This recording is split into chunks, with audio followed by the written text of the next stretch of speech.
Okay. What is going on, guys? This is the Tactical Workshop live stream. We are joined today by Grimlok and Smooth. Obviously, two great guys from the community. Obviously, thank you guys for being here today. We're going to kind of discuss a few things today. We're going to go over the latest update. Definitely a controversial one. I'm sure Grimlok and Smooth know a lot about that. We'll also run through some questions that you guys have put in the workshop chat, of course, and then we'll go ahead and possibly just go over some other topics, and we'll get to that later on. But how are you guys today? Smooth? Grim? Doing great. I'm doing great. Yeah, I was waiting for new. Grimlock. This is what I mean. This is a new thing. Yeah. No, it's a good day so far. A sunny time in Los Angeles. Yes, hello guys. It's all good. Yeah, I mean it's evening for me in Grimlock, isn't it? It's obviously afternoon in the overseas. I'm sorry for your pain. Yeah, minus 25 outside right now. It's been snowing in your end, isn't it? Yeah, too. Yeah, we're not that lucky. I'd have to convert my temperature to see here. It's 16 degrees Celsius right here in Los Angeles right now, with a high of 28 coming soon. So. Yes, not jealous at all. Not jealous. Not bad. Without further ado, And for- anyway, and for the- let's go ahead and we'll go with the discussion on Chen-Li. This is definitely the interesting one. We're going to go ahead and play a snippet of obviously the Chen-Li preview that Panzer released not too long ago. So we'll go play that.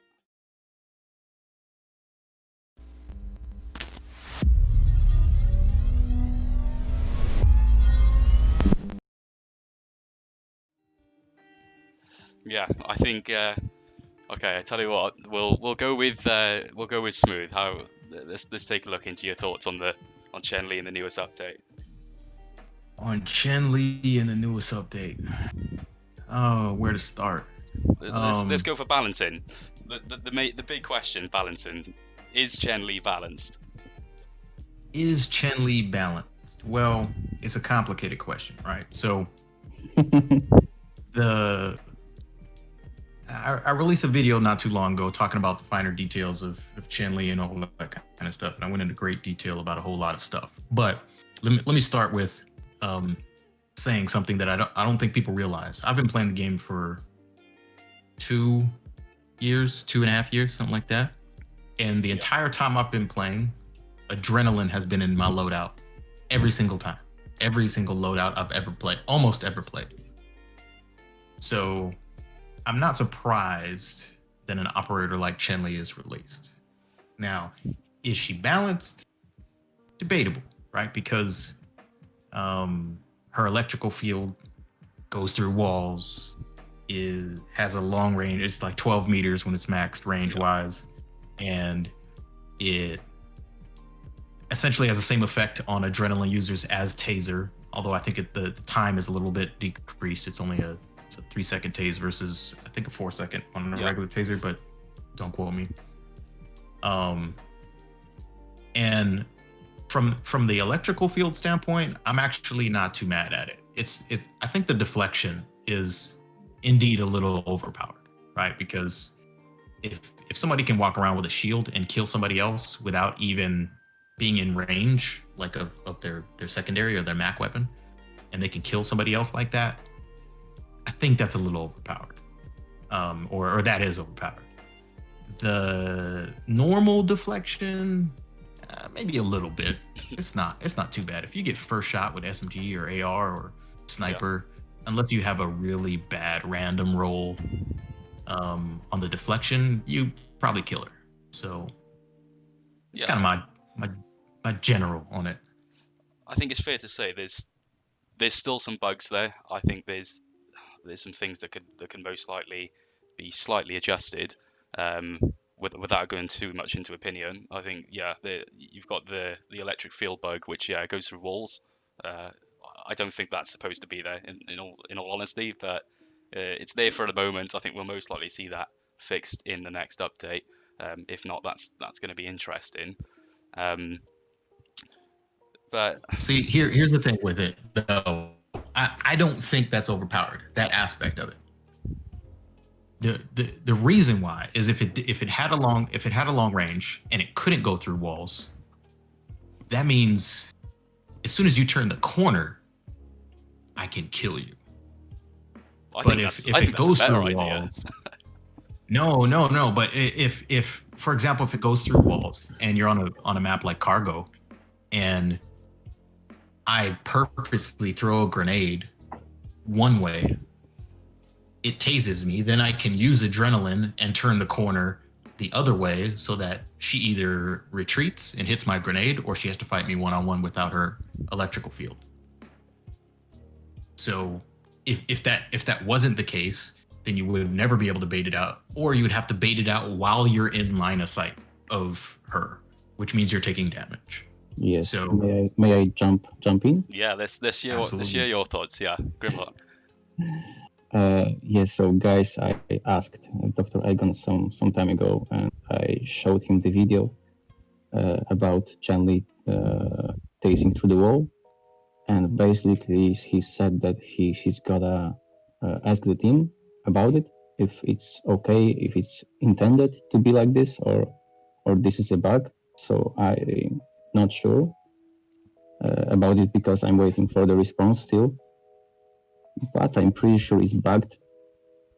Like rolling into the taser as well. You cannot roll close to Chen-Li because you gotta get tased as well. So it's broken for me as well. What's your take on this, Smooth, about rolling? And being about rolling? Yeah. It doesn't tase you when you roll, though. It tases you when you come out of the roll, if you still have something active. So like if you were, for example, if you put adrenaline, if you could run a test. I haven't done this specific test, but I think it'll be true. Where if you time it so that you use adrenaline, you run towards a Chen-Li, and then right before the adrenaline slow effect is up, you roll, so that during the roll, the slow effect disappears. It shouldn't tase you when you come out of that roll in that situation.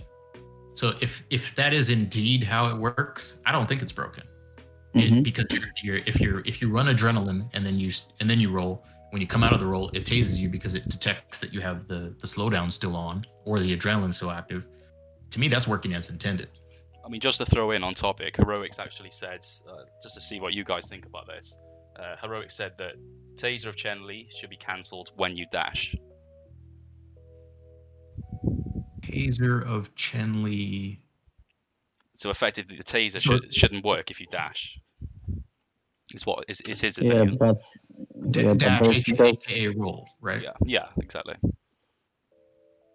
Yeah, but there's a thing, if you go adrenaline and then you press the dash, and after you're going out of the dash, you'll get taste as Smooth set. So yeah, but what he's saying is he thinks that I'm just curious what you guys think, that he thinks that if you do a dash, for example, the taser should effectively be cancelled. And that's the thing, guys. I don't think it's actually triggering during the roll itself. I think it happens after you come out of the roll, or it gets you before you go into the roll, and then the animation is odd.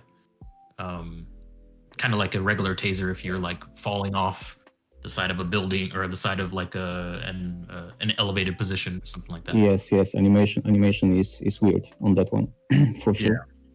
Yeah. But this could be great addition to dodge the Chen-Li taser with the roll, but we will see. I mean, I like to measure things. I mean, I don't know. It might be valid, might not. I think I like to measure things in the sense of, if you have 5 of that operator in one team, you could then establish, is it overpowered? And I think having 5 Chen-Lis is possibly slightly overkill at the moment. Because, I mean, think about it. If you have 5 Sharons, you know, it's not really going to work if they have certain ops like Diana and things. If you've got 5 Diana, same thing again. I mean, I think I've seen people do that. That's interesting. 5 Dutch, you know, same thing. I think at the moment, Chen-Li is probably one of the things you could stack as 5 and probably get away with it in most games. Yes, Nah, hold on though. Hold on though. Let's look at the history of the metas real quick, Okay. right? So, shotgun taser syndrome. You could stack a team with that when taser would tase, and didn't matter if you were on adrenaline or not, you got stunned. We literally had AO tournaments that were shotgun syndrome taser. Everybody was playing it. Yeah. And that was overpowered, right? Same loadout, same operator. Then you fast forward, or you could go backwards and say Dutch AR before that was arguably overpowered, right? And everybody ran Dutch AR. And then not too long ago, you had Moses Adrenaline Rotogun, where we played against a team, and the only match we lost in the Bro tournament was against Mass Moses Rotogun. So I don't know if that argument really holds up, because if you could do it with other operators. Five Dutch has been the meta for almost ever until Moses came out. Yeah, I mean, yes, but for me that goes both ways. I mean, it could be an example of well, no, you might be right in that case then. It depends. I think, like we mentioned with Syndrome, I mean, that is possibly an example of how we can tell things are overpowered, just like the Syndrome meta with Taser. Like I said, it goes both ways. That's just like how I would measure it, but it's more opinion than anything. This is the thing with Chen-Li. I think, okay, there's some small flaws at the moment, in my opinion, but yeah, it's more opinion.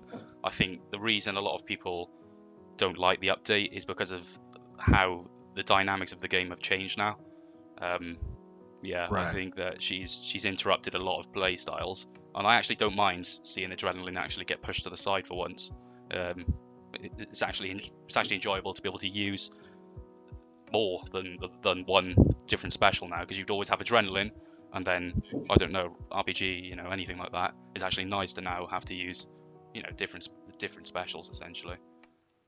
Yeah, there's no denial that Chen-Li update bring back to life so many new specials. I mean, old one that weren't used before so often, like smoke grenades. Yeah, smoke grenades. I never thought that would come back. Oh yeah, exactly. Yeah, neither. But I've played against non-Zloy teams. I played with gas grenades for the first time ever. Like that's how much it changes the meta, because if you can't run around and spam Adrenaline, things that used to be irrelevant are now relevant again. Like there's Diana gas. You never saw that on it, at least above 6,500 rank. Yeah. Before, and now you see it. You see it, and like you said, you see Zloy smokes and like grenade Landau and all these different type of loadouts. I think it's a good thing. Is she a little overpowered? Yes, I agree that there are aspects of her that I would change, but man, I like being able to run different stuff. I don't know about you guys. Yeah, I wouldn't describe her as little overpowered.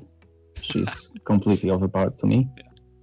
Yeah. Because of the deflection rate that she's got, plus with the level up, she's getting better values on her special weapon and abilities. I mean, imagine Dutch has the same perk. Every other of every level he has better stats. Come on. Well, it would start like if you had a level 1 that had 25% increase of ammo rather than 35%. Yeah. They could that lower down the values, but still implementing such new perks for the operators. I mean, that shouldn't be that way. because Yeah, that makes her overpowered, and she got 18% for the deflection value. It's simply too much.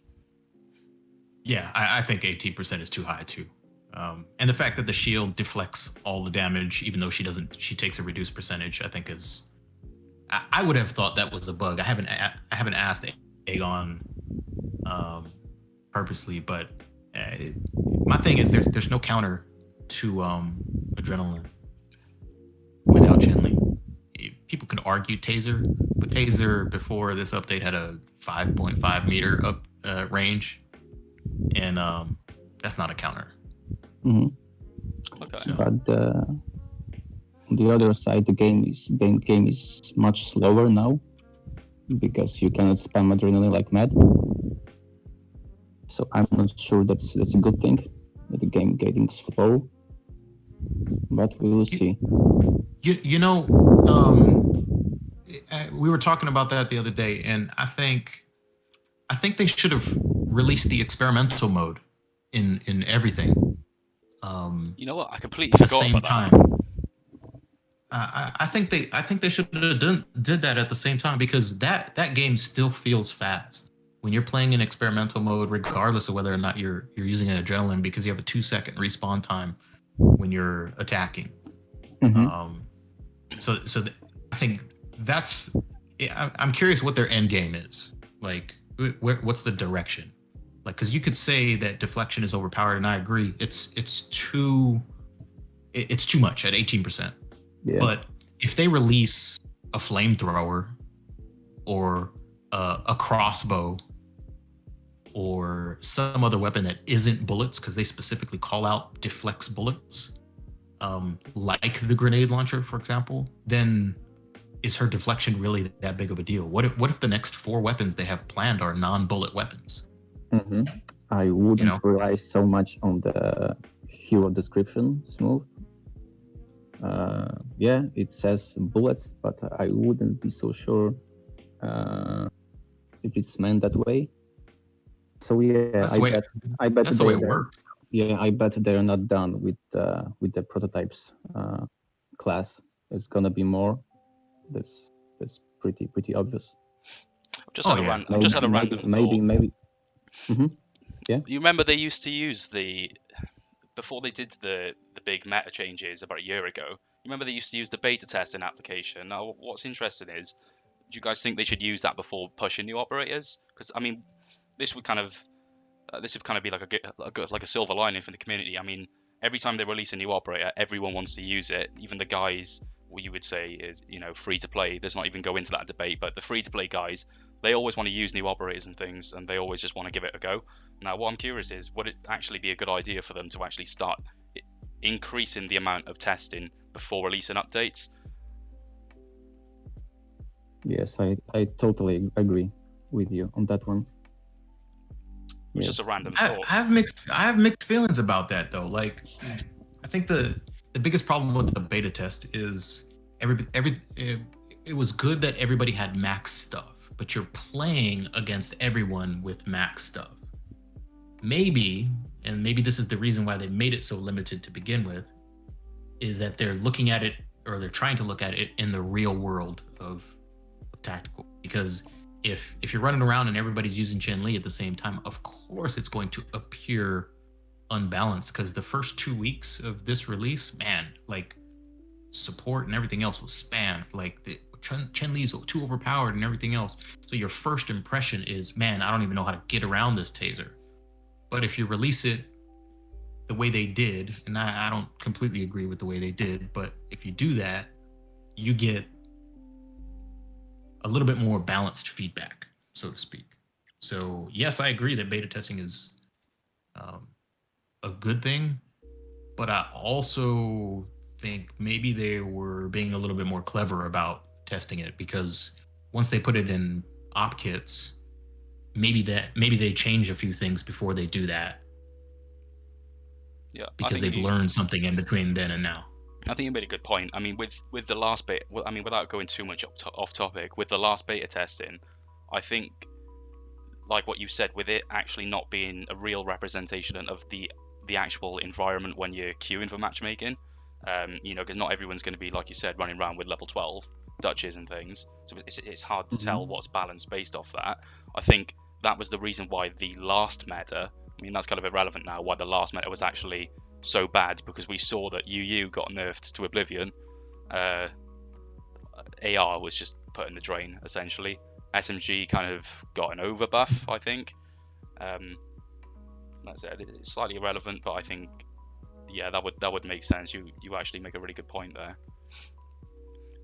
But yeah, essentially, I think with this Chenli update, the important thing to take away from it, in my opinion, is that this was never an update for what some people say for money. I think they've actually done a really good job at kind of bringing a lot more life into this game now. I mean, we'll go straight into that. I mean, we can look at the new weapons balancing, the specials balancing, and Chenli plays a big part in that as well, by adding another element to that balancing as well. I think just one word about the beta testing. I think you cannot undervalue the feedback you could get from the veteran players that would sign in for the beta testing. I mean, that thing wouldn't hurt them, maybe to listen to players and tune down some values for the Chenli. Yeah, I agree. I think that would be good. I think an invitational beta test is like the first pass, right? Where, like you said, veteran players are invited and you do some testing and some different things, and then you gradually open it up. But the problem with beta testing is you'd have to make so many changes to encourage people to play a lot of different things to see what it's really like. Because I'm not going to play Charon when I can play Chenli in the beta test. Yeah. So more like a refined version of the game, or just things that are kind of purposely locked. Yeah. So you go for specific things, so they want you to test it. Oh yeah. Yeah. And then you had to, the last beta test, correct me if I'm wrong, you had to not play the regular version and install it brand new. And yes, that's correct. So like clans aren't getting mission points because people are beta testing and stuff like that. So they'd have to fix some stuff, I think, first. Or maybe they could even add it to the current game. They could just have kind of every time, maybe like a new system where every time they release an update, there's a kind of beta test queuing or lobby where you can just go in and then it will give you predefined loadouts to select to test certain things. Maybe. I think they get more feedback that way. Yeah, I mean, it's one way to do it. But yeah, the other way was slightly inconvenient, but maybe it's still better than nothing at the end of the day. But, we're seeing a lot of the time, every time we get a new update released, there is occasionally a handful of bugs, sometimes irritating. And there's also things that are unpolished. I don't think it's down to them not testing it enough. I think it's more to do with the fact that I think these updates are getting a lot more thicker nowadays. There's a lot more content coming through. I just think it's more to do with the fact that they've got a strain on resources and also deadlines to meet and things. So yeah, I think maybe community testing is the answer towards that, because they've kind of swayed away from that. It was a random thought I had a minute ago, and I completely forgot that they do have the platform available to do it. I mean, plus they dealing with COVID just like everybody else, right? So yeah, exactly. Moving on, anyway. I suppose it's on topic. I mean, what you guys think of? Personally, I think the weapons balancing is pretty much perfect now. Regarding classic guns, yeah. So without prototypes, or including prototypes. But prototypes are not so balanced to me.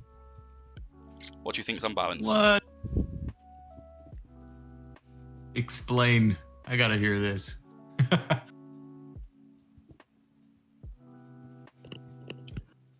Guys, I gotta go for 1 minute. Be right back. Sorry. Yeah, that's okay. Okay, Smooth. This year you'll take anyway. He got scared of this conversation. That's why he took a break for a second. He had to go write some notes or something. SMS and grenade launcher. No way is that stuff imbalanced. I think they're pretty balanced. We had a conversation. Yeah, and we had a conversation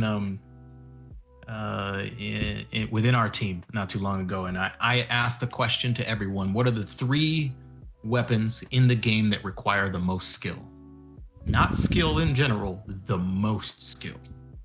And AR, actually, surprisingly, a lot of people agreed, because you have to squat, you have to, positioning is important and that sort of stuff. And AR is not an easy weapon to use. I think but the other 2, you've got to use it with specials. I think AR. Yeah, exactly. You've got to bait people into Laymores or US RPG or whatever it is. They use it with Landau, so you can shoot through smoke, that sort of stuff. But when it comes to grenade launcher and SMS, those you have some shots, and then you have the ability to just die because you're reloading. And yeah, you could use David, but David's got his weaknesses, or Charon or whatever else. So I would argue that they only feel overpowered on people who are exceptional at using them. Because the low end of that, right? If somebody can't aim with SMS, regardless of what input device they're using, because I know that's a whole different topic, but if they can't aim with MGL, or they don't know how to use MGL or SMS, they're terrible. Like, I'm absolutely going to agree with that. With those weapons. Yeah, I'm going to agree with that. And then if you talk about the skill requirement for something like SMG, I mean, you could run around half blind and get a kill. So I would disagree. I don't think they're overpowered. Let's put away the issue with the device you're playing on. But for me, MGL got some pretty damn good stats. And with the right mods, it's like constant spam with David. It's the reload time is too short. The amount of bullets is too big. With David, I don't think so, because David's a rare, and his only other perk outside of reload speed is the RPG thing. And yes, but you can spam with the MGL all night long. Yeah, but you can counter that with a Charon or a Diana or an SMS or another MGL. I know, Smooth. You can counter that easily, but the rain of grenades from the MGL is just like, and you got like maybe 2 guys with MGL on the control map, and this is just too much right now. So you're saying David is overpowered, is what you're saying?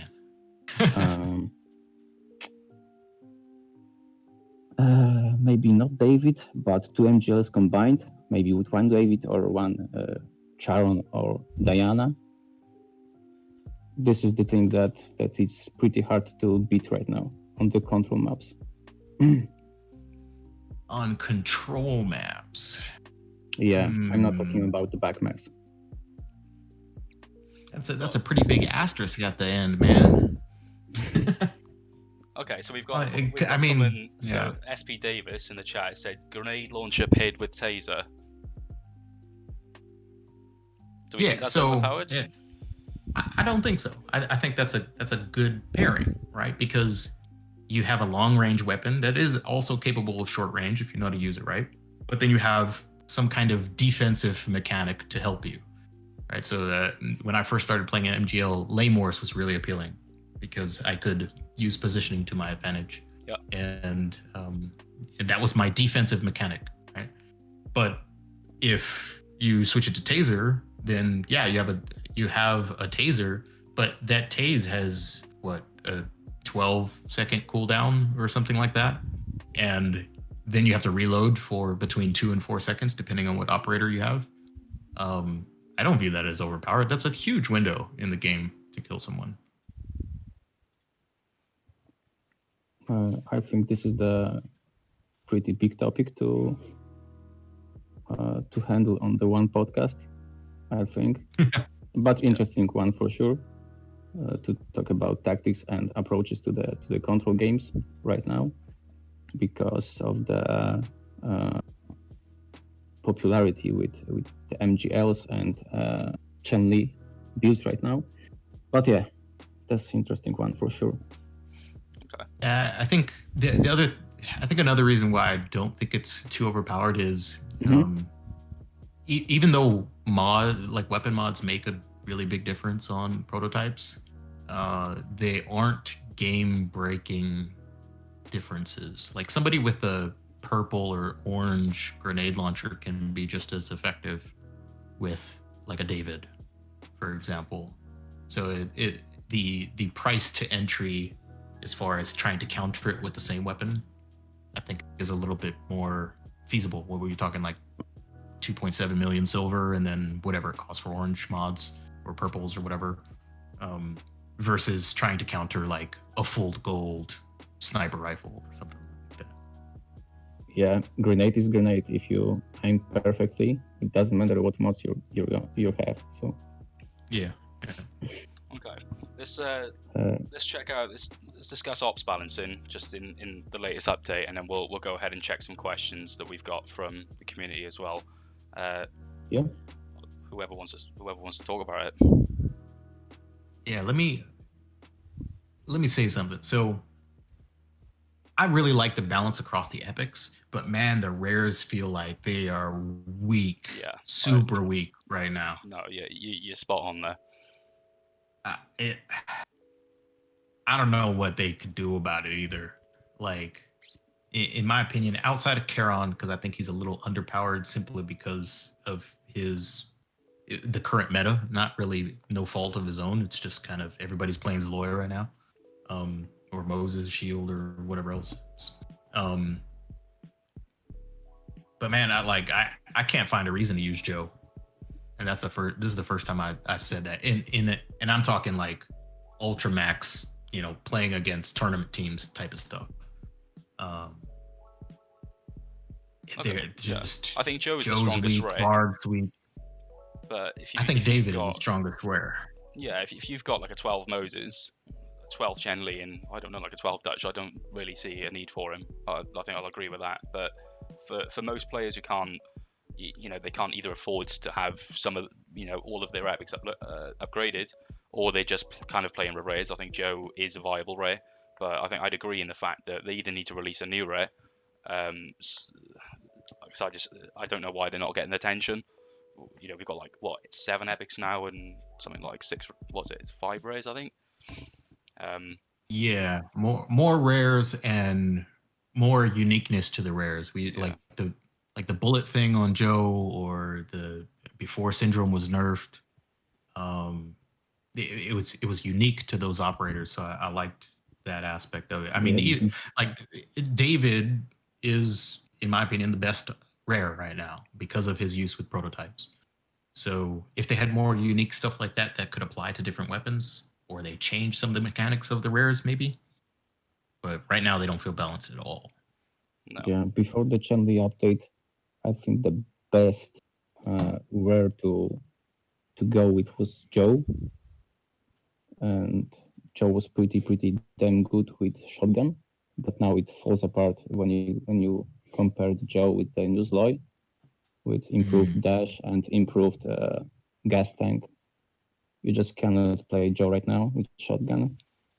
Maybe rotogun is still viable, but Joe was relying on adrenaline so much with this build, so I'm not so sure if it's still viable in the current meta. I mean, Syndrome used to be need more rares. Yeah, Syndrome used to be an epic killer, and then they buffed him only because of the taser. I think the only reason he not buffed, they nerfed him because of taser. I think the only reason they nerfed him was literally because of taser, and I think it was a mistake. I think that he didn't need to be nerfed. He was pretty good for what it was at the time. With his I don't think that's why they nerfed.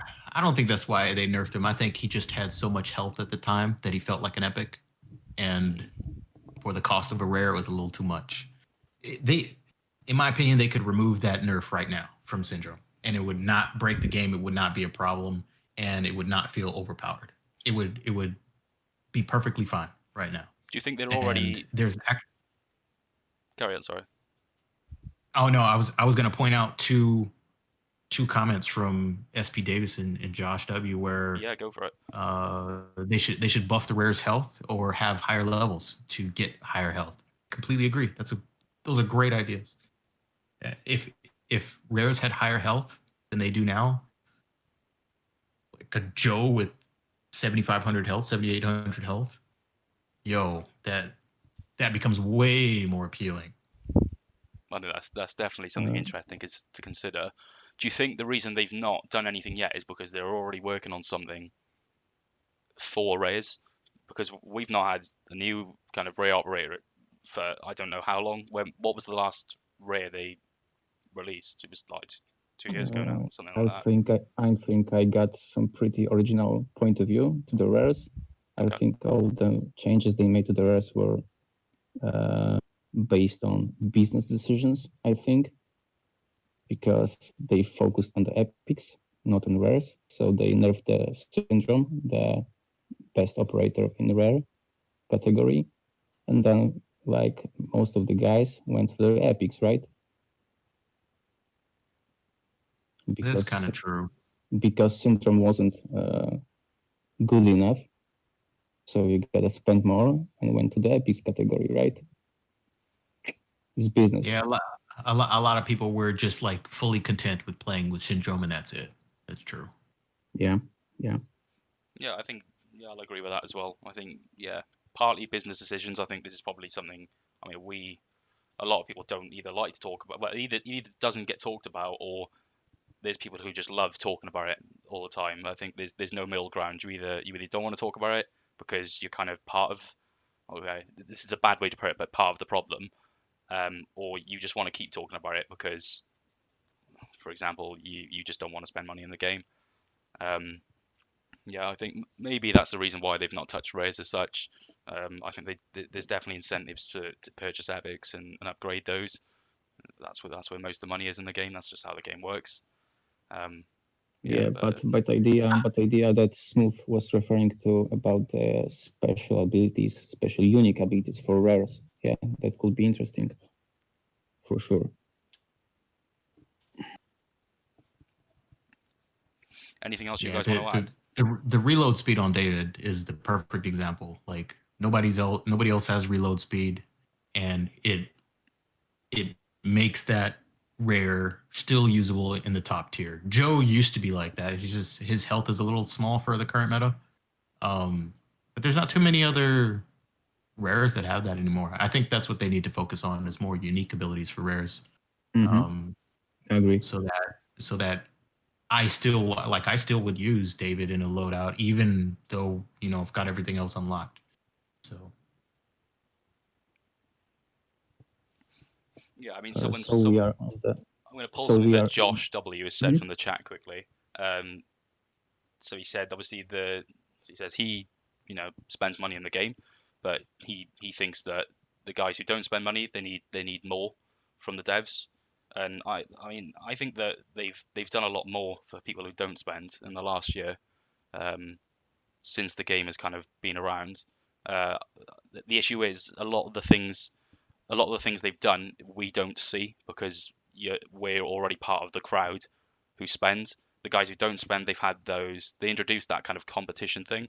If you guys saw that, so like I think there's like a leaderboard for guys for like kind of the lower ranked guys, and they get like silver rewards and stuff for being like top 5 or something like that. And I also know they get like there's certain incentives as well aimed towards them. I think they could do with more, but there are some things that have been put into place for them. I just don't think that we see them, and then we automatically assume that there's nothing being done. true. I mean, I saw in some of the chats that the last event resulted in people getting Diana or Moses for the first time for snowflakes that they earned and didn't pay for. So if that is true, I don't know that for a fact, but I saw a lot of feedback from that on my channel and elsewhere. And if that's true, then they are doing some stuff. Should it be perfectly balanced with epics? Like somebody said in the chat, I don't know. I mean, they're epics for a reason, right? The term epic in gaming is there for a reason.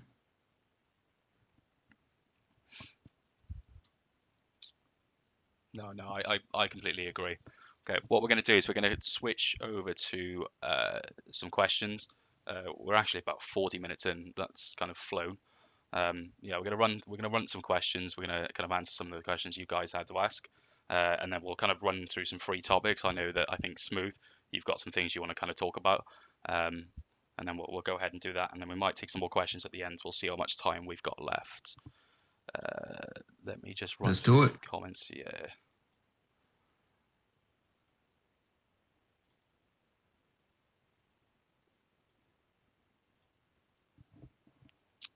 Okay. Just trying to see if I mean, it's a question from Capiche. I think we've kind of already answered it. How viable have shotgun and assault rifle been after the new balance changes? Well, first of all, Capiche, I know your big brother's Loy, and I feel your pain being less useful now. But I think they're more viable than ever. I don't know about you, Grimlock, but I think the difficulty to play AR is the only gap now. So that's the only reason why we don't see way more. But shotgun, man, I see that in every game. Yeah, improved smoke is really pain in the ass right now. Yeah, like Of Sly course, it's shotgun's popular as well at the moment. I think Joe with shotgun is actually quite good. I know we were talking about the viability of Joe earlier. I think that's one of the good things with Joe. I mean, I like to use Joe with high fire rate, and you've got the accuracy double with the extra accuracy. I think it works quite nice. yeah, but the shotgun buff wasn't too big, in my opinion, from the last update. It was Yeah. like only fire rate, right? Yep. Or it was Yeah, I think yeah. it's to compensate for the mods as well, though. I mean, the issue is when they, I think it's probably quite hard for them because now every time they do a buff or a nerf, they also have to compensate for the mods. Uh, I can't imagine how much Mm-hmm. testing that includes. Mm-hmm. Yeah, it's not like the old shotgun before the nerf, but yeah, for sure it's viable now. Combined with Zloy and improved smoke, yeah, it's pretty tough to beat right now. Okay, question from What do you think Rico. about AR? Oh, carry on. Yeah, carry on. What do you, Grimlock? What do you think about the AR though? Oh yeah, about AR. this is this is interesting because the AR works only with touch, and I've seen many players like focused on SMG and the mods for it. And when you get a better AR, you gotta ditch the SMG. So and then upgrade AR for sure. So that's pretty tough decision to switch for AI right now. But yeah, it's viable now. It's not that good as it was before the nerf, but yeah, it's pretty powerful on Dutch with the gold mod. Yeah, that's a good point. I haven't tried it on Joe either with the fire rate and accuracy buff. Um, in fact, if anybody has tried this, I would love to see the result. But there's an idea around just stacking accuracy on Joe and the fire rate. I think it was buff 10%. If you do those two things, you might not have to run adjusted fire duration. And if that's the case, then I mean, you could run mobile fire accuracy, and if all those things stack, and you have Joe, maybe it's really good. But Yeah, I don't know if I want to invest in testing that. just small off topic. It would be really nice to have all the stats for the guns in game displayed. And right now we have several like hidden ones, and it's pretty annoying that you cannot see like adjusted fire duration. What else? Aim area. Yeah. Those stats should be visible in game to better play with the mod stats. Yeah, like reload speed as well, isn't it? I think is one of them that's not shown. Yes, reload speed, aim area, fire movement speed. I think mobile fire accuracy, and so on, so on. Yeah, those stats should be visible. 1,000% agree. I couldn't agree more. Like, it's irritating that I have to test it in a video because no one knows what the value is or what the aim area is or whatever else. I think they should go a step further, not just list all the stats, but have a little info icon that you click on it and then it explains what it is in the game. Although maybe Yeah. that's less video content for me, so maybe not. Less visits on my wiki, so maybe not. Okay, we'll try to get through some more questions quickly. But from Recon, we've got: can we expect any type of nerfs this year, and will we see a brand new rare operator? About the nerves, one thing about the update cycle they have right now, I think that should be like 3 months cycle, not 1 year, because we gotta wait for the changes for so long. And should it be like that? Yeah, I mean, other than Chen Li, which I don't think is going to be technically a nerf, I think it's going to be a bug fix. I don't think we're going to see any difference in weapon balancing, operator balancing for at least another year. That tends to be how it goes. I mean, the last update on weapons was about a year ago, but personally, I'd be curious to see if they're going to update or kind of do any nerf or buffs with the weapons again, because I think they're balanced right now, so I don't really see any need for that.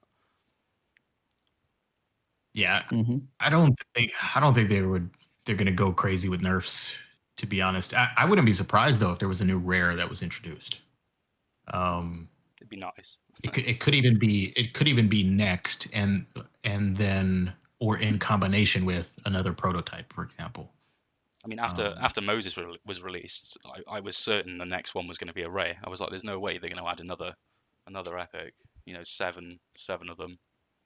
But here we Yeah, are. I really think that I really think that the next thing that they'll release is something that will get around Chen Li's deflection, and it won't be that big of an issue anymore. And you could argue, like, if it were a flamethrower, for example, and this is one of the most talked about ones, if they release that, they don't need to nerf Chen Li necessarily, or at least not the way that we think.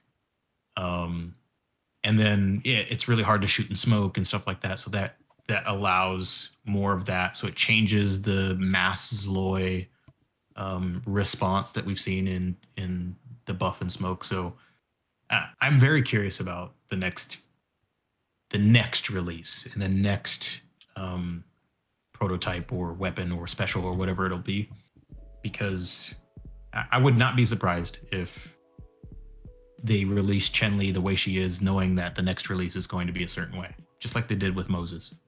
I just came out with the I think good idea for the counter to Chen Li. Maybe they could introduce perk with bullet penetration stat. I think this could be. Oh yeah. This could be the good counter to Chen Li. Let's move on, Crystal. There are some other questions. Yeah, there's one from Bags. Now, I think this is more down to the controversy with what the devs are doing. But it says, I'll read it out. It says, I've seen several great and seemingly easy suggestions to the devs over the past year and a half. However, it seems like the devs aren't really focused on community suggestions. What can we expect from Panzerdog in 2021 as far as player suggestions go? And what are some of your favorite suggestions you have run across or made in 2020? Yeah, so essentially, I think he's basically saying that I think some of the devs are essentially they're not focused on community suggestions. What can we expect from them this year? And what are some of your favorite suggestions you've seen or made across 2020? I don't know if that's true. Go ahead, Grimlock. Yeah, of course, devs will say that they care about the community and their suggestions, but I think Vax has some good point on it, because I've seen hundreds, not maybe hundreds, but thousands with really good suggestions that many ticks on it, that people approve certain change, but those suggestions were forgotten, and the devs didn't make them. So the suggestion channel is yeah, it's useful, but devs should flag the suggestions that are worth consider, so the community will have the feedback that devs are interested in particular one. But right now we got zero feedback from them about them. So yeah, I would love to see more engage from them in terms of taking care of suggestion channel. I want to see more engagement too. I miss the Ask the Devs sessions and stuff like that. They haven't done that stuff in a while. But I think it's just taking them a long time to do stuff, or their release cycle is so extended that we're not seeing immediate feedback, but we see feedback that we requested. So with Zloy, right? The two biggest things were buff his gas and give him double roll like Capiche. They did that. With Shotgun, everybody agreed that accuracy was dropped too low and it was too weak to use competitively, and they buffed it. They didn't buff it in the way we thought. They did fire rate instead, but they buffed it. They buffed AR because that weapon was trash before the latest update. And all of those things were complaints in support, or not support, but the suggestion channel. You saw like every single day. And yes, agree. I think the only issue is, the speed at which they can deliver changes in balancing it with their resources with other things. But I think this notion of they're just ignoring suggestions entirely, I don't think that's true. When you're working in IT and you receive suggestions, you have to prioritize that stuff against your other stuff. And who knows how long they were working on Chen-Li. So, putting an activity log for clans that show you who's leaves and when they leave, is that really more important than Chen-Li and operator balance and weapon balance? Debatable. Yeah, for sure. It's a perfect point. I think a lot of people tend to forget that these guys are not running, you could call it multi-million, but it's not a multi-million studio like something like EA, Ubisoft, anything like that. It is a relatively small team compared to what you would see for your AAA, compared to your AAA games. So when people are asking for things, they've got to release whatever the suggestion is going to come out in one of the iterations that they've got planned, because they've always got a development roadmap in front of them, and they've already got specific strategies for updates. So this is going to get put into here, there, etc. So I think people forget that whenever you make a suggestion, there's more to it than just saying, okay guys, let's get this done for next update. It doesn't work like that. And on top of that, there's time behind it. Because like you said, Smooth, like that you don't just drop whatever you're doing to do that suggestion. It goes onto a backlog essentially, and then it gets prioritized like they say, and then eventually gets coded. There's another one important reason, maybe because of the pace of the updates and the engagement and so on. So maybe we don't know what the dev team looks like. Maybe they got there's less developers working on the game right now. Maybe they changed focus on the other one. We not know, but maybe this is the case. Yeah, I mentioned it lightly earlier, but it's hard to work remotely. So I'm not surprised that over the last year, when everybody's been dealing with COVID, that releases, they're not pushing everything into the game that people are suggesting. But at least they're, in my opinion, in kind of indirect response, I think they are listening. I just don't think they have the capacity to turn around stuff as quickly as we would like. Yeah, for example, Cyberpunk. As a whole nother topic. yeah, I believe so. Yeah, Magnus Carlsen has said, when I started playing, they were 10. Now they're 30 plus in the Panzerdog team. I think they've grown. There's no doubt about that. I think the game, despite what people say, the game is relatively a pretty good success. it's inevitable. There's without a doubt they're going to grow. However, 30 plus is still quite low for a development, studio. You usually have like 30 developers maybe, programming at one time in something like a AAA studio. So it goes on to like the next question I was going to pick as well, which is from Johnny, and it says this is the last one before we move on, and we'll try to get some more squeezed in if we do have any spare time. But Johnny said, "Do you think that the game is dying, or will it ever die?" That's a good question. It depends when you play, mate. I mean, isn't every game is going to die? I'm going to say that. I'm going to go out on a limb and say that Yeah. every game. I'm yet to see a game that, well, besides something like RuneScape, I'm yet to see a game that really lasts its shelf life, if you know what I mean. In terms of is the game dying, it depends how you measure it. Now, personally, I would say that if we compare it to the community, I think the community in this game is as good as it's ever been. Okay, we might have lost a certain player count. I know maybe 6 months back we were looking at player counts on player metrics on Samsung, and you can see the numbers are going shorter. However, the community I think is the heart of it, and I think that the community is still there, and I think it's got better over the last year, if anything, especially with like the added features of tournaments and things. So no, it's a mixed question. My opinion is yes, I think the game has lost players, but I don't think the game is dead or is dying. I think obviously there's a lot of great guys in this community, and one of the reasons I play this game is more for the guys that I play with. It's just for the fun of it. I definitely don't think it's dead.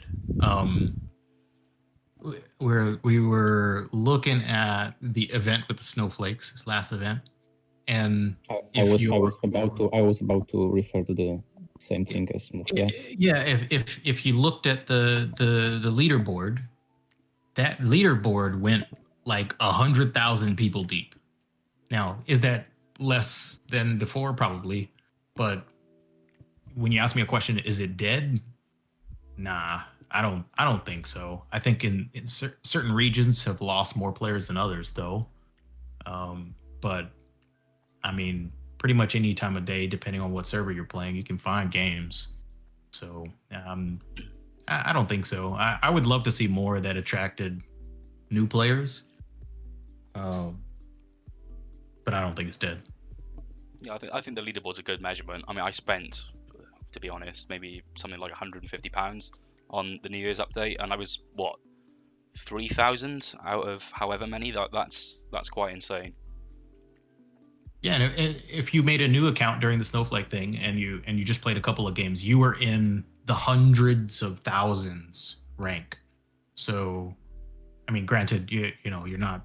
I think a lot of us, even that are watching today, judge the game on like the very top 10% of the player base. Yeah. When, if you create a brand new account on another device and you just play at the lower ranks, there's actually a ton of games. You get games really fast. So I think it's just a matter of balance and a matter of bringing new players and then, making the competitive side a little bit more accessible than it is today. Yeah, definitely. I think that's a good way to put it. Yeah, I think some people judge it based on what they see, but they don't realize that. I mean, I think that behind the scenes matchmaking has definitely improved. I'm finding that it's very rare I come across a game where someone is completely outgeared. It happens. I'm not denying that, but it's very rare nowadays compared to last year when that was like a regular occurrence. So I think it's easy to judge the game from saying, there's not loads of players spending as much as I'm spending. However, there's definitely still a large portion of players in this game. I haven't been below rank 9,000 since they changed since people were grinding for the gear on the leaderboard. And I get games against 7,500 and above, typically 8,000 and above. But before, if you were over 9,500, you didn't get games. It was bots. Yeah, that's a really good point.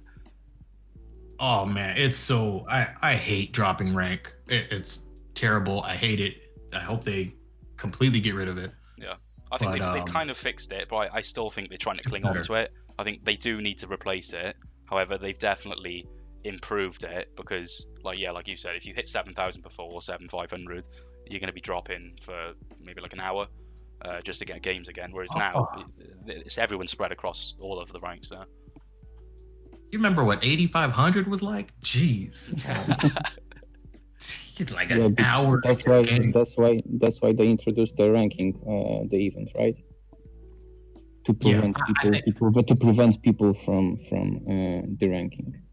they need to do that more often. Matter of fact, the Yep. ranking rewards is free, and I mean you could sit on Mumbai and try to grind it if you want to, but I mean you got to beat people, and I really enjoyed when they introduced that because games, man, they felt so serious. Like we would get a game when it first came out at like 8,000, and man, if you lose, you got to lose a whole lot of points. More of that for sure. I love that. Okay, so we're slightly over. If you guys want a free topic, if you want to drop something in, now is probably the best time to do it.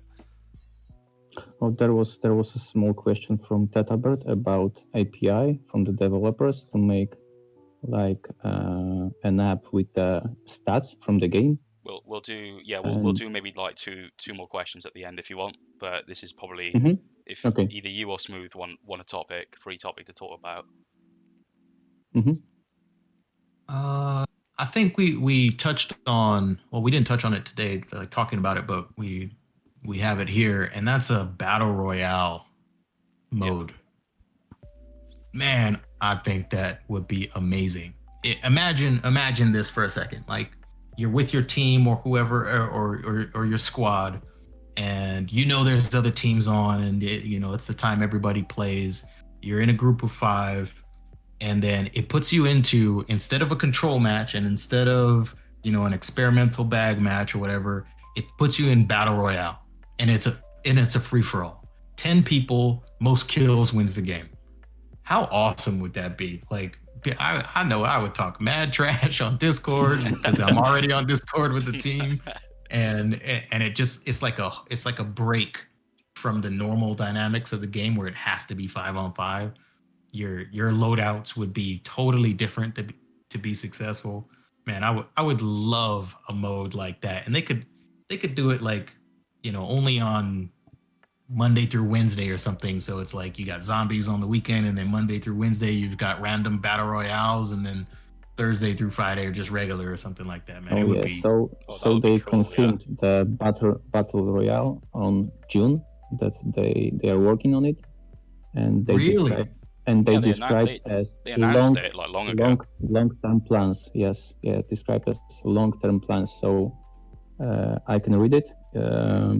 Our team has been toying around with the idea for some time and would love to see how it works in the context of our game, just as much as you do. Of course, it will take a lot of time, but we will be there. So, yeah, it's confirmed. Do it. Yeah. Do it. Do it. Do it. That would be hilarious. I would have so much fun on that, and they could make an event out of it and everything else. I would love a battle royale. I'm really interested to see how it would work though. Like, I mean, what map size could they get?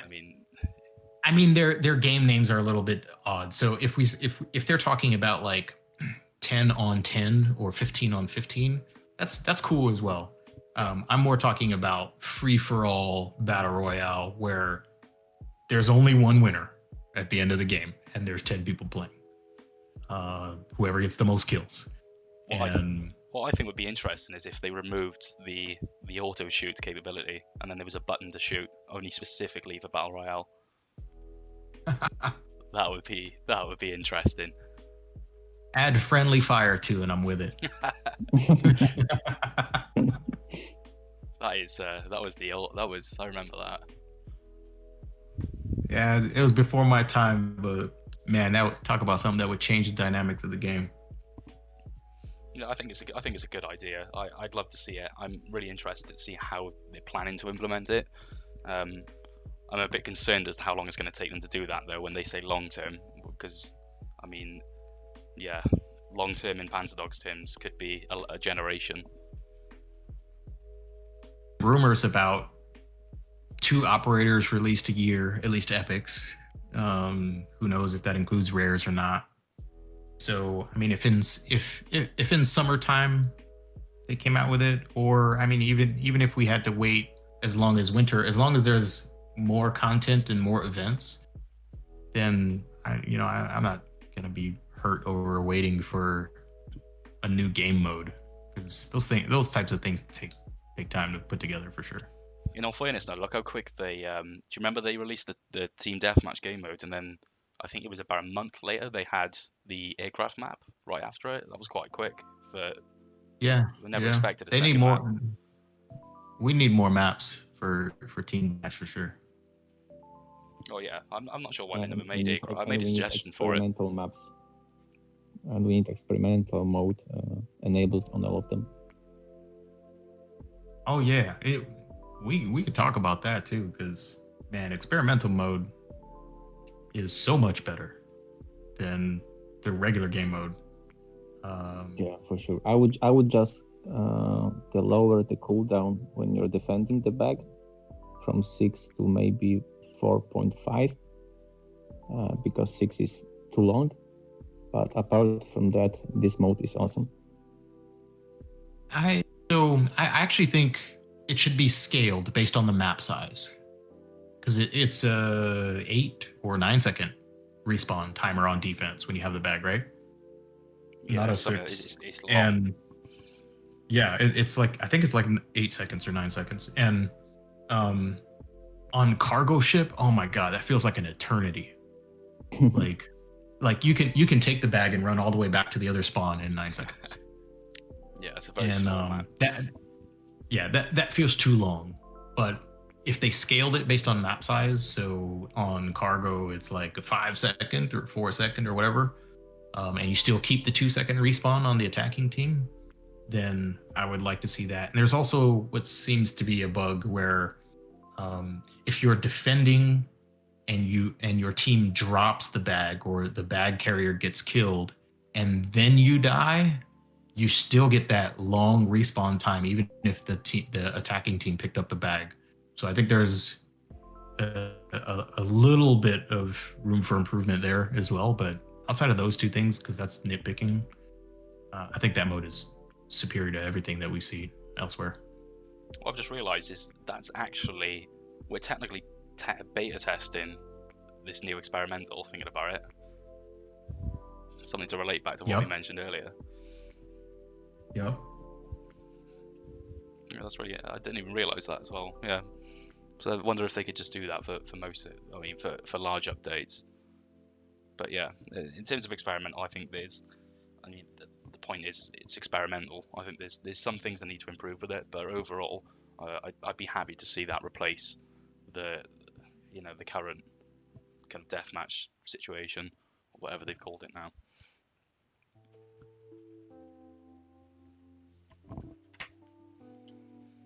Anything else you guys want to throw in?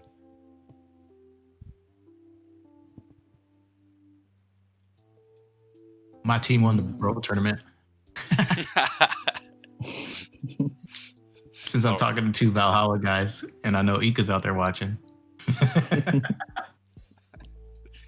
Shout out to not ZB, because we're not called ZB anymore, but shout out to Onyx. Okay, well we'll take 2 more questions, then we'll wrap it up for today.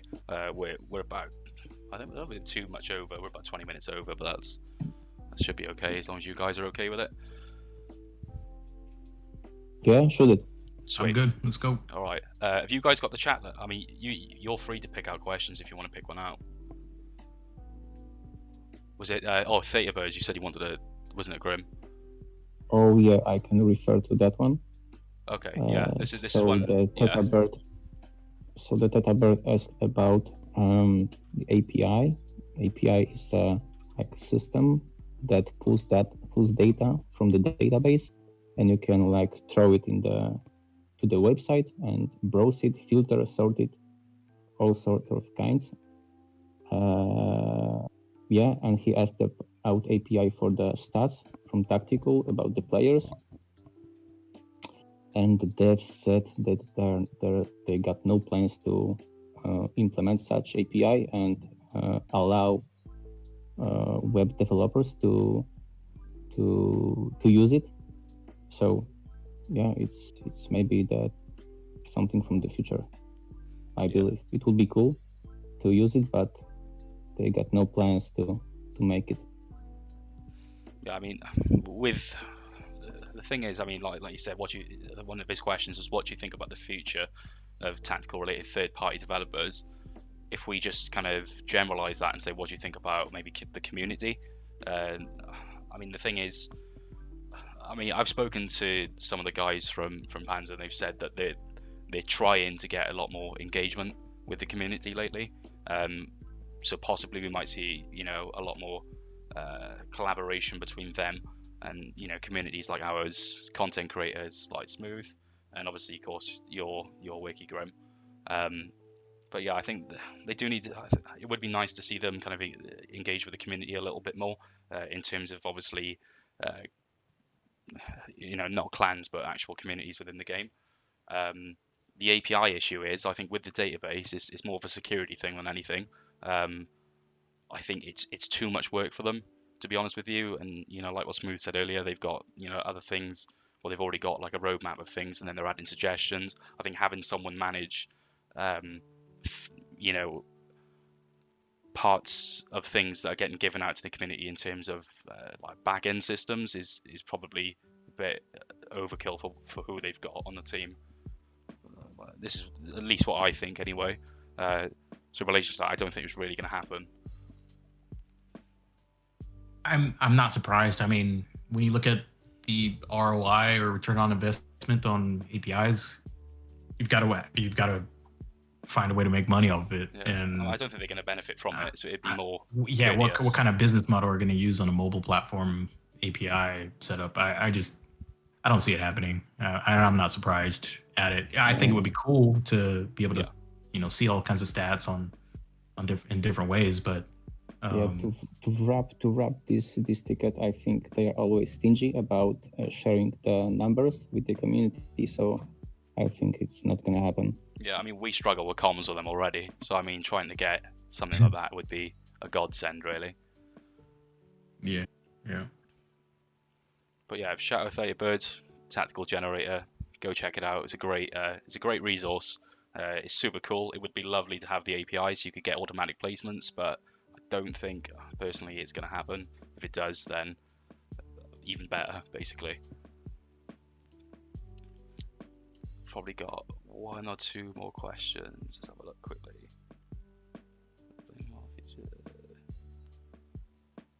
Okay, actually, this might be an interesting one. Someone mentioned about a new prototype, a flamethrower. What do you guys think about that? I think Smooth is gonna love it. I think it would be a good thing. I mean, I like weapon diversity. Like I want to be able to use a bunch of different weapons. And I think my only concern about flamethrower is the graphics capabilities of different devices. The only fire that I've seen in the game is when that tank blows up on Talensk, and it's only on fire for 5-10 seconds. It seems to work okay on the devices that I've used over time, but I don't know. The first thing we tried to do was break the game with grenade launcher and everybody throw grenades everywhere and see what happens. See if we can lag people out, and we weren't able to. But I think a flamethrower takes that to a whole new level. From a balance perspective, I think it would be good because Chen-Li can't deflect it. It could shoot through smoke. I mean, you could make it ignite gas, for example. Like if the gas grenades were flammable, that gas, maybe not Zloy, because you probably don't. That would talk about a counter to Zloy, but I think you could put some interesting dynamics in with a weapon like that. So I would actually be all for it. Yeah, I'm but as pretty you sure said, they're already making it. Performance issue might be the biggest one to tackle. Yeah, the animation of it, they would have to pay a lot of attention to, for sure. Yeah, I'm pretty sure they're developing it. I mean, coming from workshop, I'm certain we've got from somewhere that they're developing it. I'm not going to say who or where we've got that from, I mean, but I'm pretty sure it's coming. So yeah, I think it should be sometime, obviously, in the next few months, I would say. I mean, the delay between the last update and the new one, despite holidays, is quite large. So I think we might have another big update come in. But yeah, last question. I think you just deleted it. Okay. Okay. This is from, I can't even say the name because it's not a name. It's a teddy bear in characters. But it says, adding more epics dilutes the pool of shards required to get an epic as free to play. Okay, let me just break this down a second. Okay, so he said, wait, adding more epics dilutes the pool of shards required to get an epic as free to play. Since the op kits are random, it just makes the whole process a lot harder and slower. So essentially he's saying, because they've added like 7 epics now, it's there. Well, yeah, I would agree. He's basically saying that it dilutes the pool of shards, so it takes longer to get one now. Yeah, totally agree. It shouldn't be like this. You should be able to choose what epic puzzle you wanna unlock. Yeah, I agree. I mean, I in the early days of unlocking stuff, I enjoyed the randomness because you would get something that maybe you didn't expect, as long as the balance is maintained, right? If you're unlocking trash characters, then the randomness is irritating. But I think there should be more ways to unlock things. And I'm just going to use the Christmas tree as an example, but you could unlock Diana and Moses that way, or Chen-Li, or whatever else. And as long as they're not behind this giant paywall, then I think it would be a good thing, because you could still have. But they were smooth. But they were. Oh, I get you, but and I don't mistake it, because I don't agree with hiding it behind a paywall. I think that all of that stuff should be more accessible to everyone. And I think doing it through events and through rewards is a better idea than just doing epic kits by itself, because it doesn't feel like it's enough because of all the different operators that you have. And like, imagine not even having your first rare and trying to unlock a specific operator that you want. Yeah, I think it would probably take a long time now. Yeah, with the amount. Yeah, I agree. I think I've always said that I would like them to incentivize matchmaking a little bit more. There's no real reward for playing matchmaking, and it would be nice to have some sort of maybe achievement system, anything like that kind of gives you rewards for playing against other teams. That would be nice, and yeah, getting drops for operators would be even better. And yeah, I heard that the first person to put or to send Grimlok 100 poop signs in games gets Chen-Li unlocked. I just heard it. I'm sure someone said that. But, yeah, someone from. I don't know if it's somewhere. I don't know if it's true. Test it out. Yeah. For everyone watching, yeah, every time you come across him now, try it, because we've not tried it ourselves, so it might work. I heard you get Chen-Li unlocked. I'm just saying. But yeah, it'd be nice to see some more kind of things come in because we've got 7 epics now. What's 7 times 25? I'm not great with quick maths. Or you're putting us on the spot. Oh, I know. Jeez. Something like, wait, 525 is 100, isn't it? 168. 125. Yeah. 24. I don't know, mate. Yeah, let's say that there's a lot to get, and spread between 7, it's going to take a ridiculous amount of time if you're just becoming new. Even though, like we said earlier, even though they've got new things, they've got like new systems in for new players. If you want an epic and you've just started this game, then it's kind of be prepared to get your wallet out. it's the only way to put it right now. Yeah, but more ways make it easier, make it more accessible. It'll improve the game. Yes, still in the short term, lose a couple dollars, but in the long term, you build a larger community, and that's what it's about, I think. Yeah, totally agree. Anything you guys want to throw in before we wrap it up?